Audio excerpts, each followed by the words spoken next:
सुधीजनों, कुछ समय पहले काशी के अंदर एक स्थान काफी मशहूर हुआ अंतर्राष्ट्रीय स्तर पे। और उसकी मकबूलियत और मसरूफियत का कारण मात्र इतना ही था कि काशी के इस क्षेत्र में प्रवासी भारतीयों का सम्मेलन हुआ। तमाम देशों से प्रवासी भारतीय काशी की धरती पे आए। इस स्थान ने अंतर्राष्ट्रीय जगत पे सिर्फ इसलिए अपना नाम बनाया क्योंकि ये शहर से हटकर ग्रामीण क्षेत्र में एढ़े गांव के नाम से जाना जाता है। यह गांव काशी से थोड़ा हटकर है और इसी ग्रामीण क्षेत्र में आज वर्तमान समय में गांव के शहर के सैकड़ों युवक युवतियां मुक्केबाजी के गुर सीख रहे हैं। इस हुनर को बच्चों तक पहुंचा रहे हैं असम राइफल्स के अवकाश प्राप्त सूबेदार गोपाल बहादुर शाही। जीवन का सिर्फ एक लक्ष्य मुक्केबाजी के क्षेत्र में गोपाल बहादुर शाही का अंतर्राष्ट्रीय और राष्ट्रीय स्तर के खिलाड़ियों को हम यहां से दे सकें, बस इसी लक्ष्य को लेकर वह निस्वार्थ भाव से इस कार्य में डटे हुए हैं।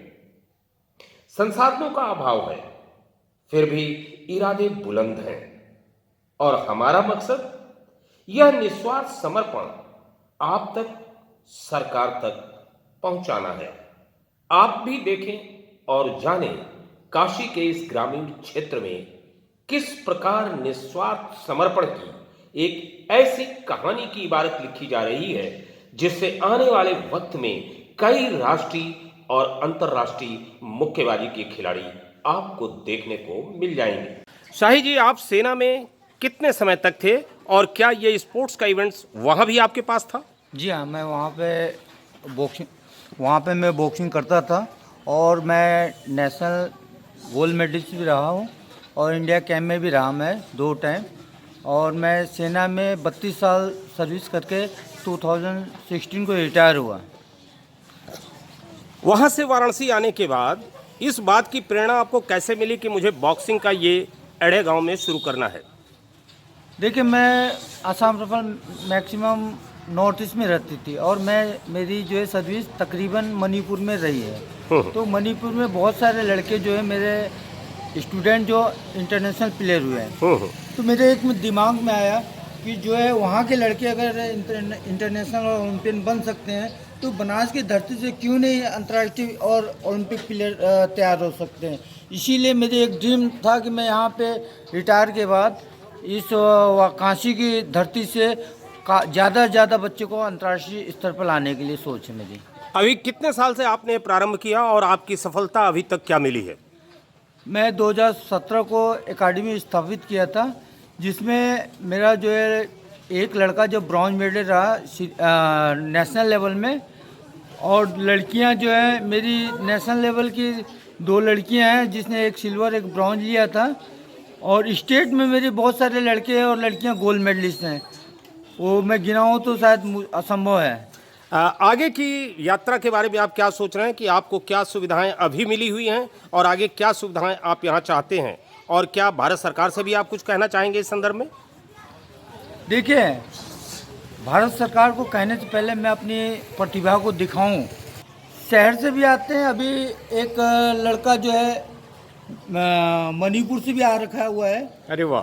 ये जो नेशनल बॉक्सर है जो यहीं पे रिंग में खड़ा हुआ है, तो ये इसका नाम माइशन है। इसके पापा जो है वहाँ पे नेशनल स्पोर्ट एकेडमी में कोच हैं। और जो 2 लड़कियां हमारी हैं, ये लड़की जो है 2 बार नेशनल पार्टिसिपेट कर चुकी है और ये शालिनी गुप्ता जो कि सीबीसी नेशनल सिल्वर मेडल लेके आए हैं हरियाणा से, और आशु पटेल है जो 2 बार नेशनल पार्टिसिपेट कर चुकी है। और इसी के साथ काशी दर्शन के लिए मैं डॉक्टर अरविंद कुमार सिंह, वाराणसी के एढ़े गांव से। दुनिया में जितनी भी समर्पण की कहानियां लिखी गई हैं उसमें अनुशासन मुख्य बुनियादी तत्व रहा है, और इस प्रशिक्षण शिविर में गोपाल बहादुर शाही के द्वारा अनुशासन बुनियादी स्थिति में बनाकर आज भी रखा गया है। बहुत ही खूबसूरत इस समापन को हमें देखने को मिला।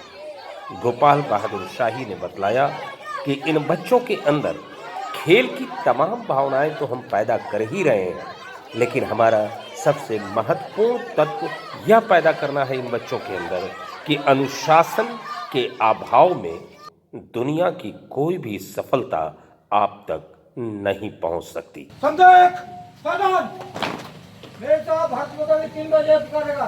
भारत माता की भारत माता की भारत माता की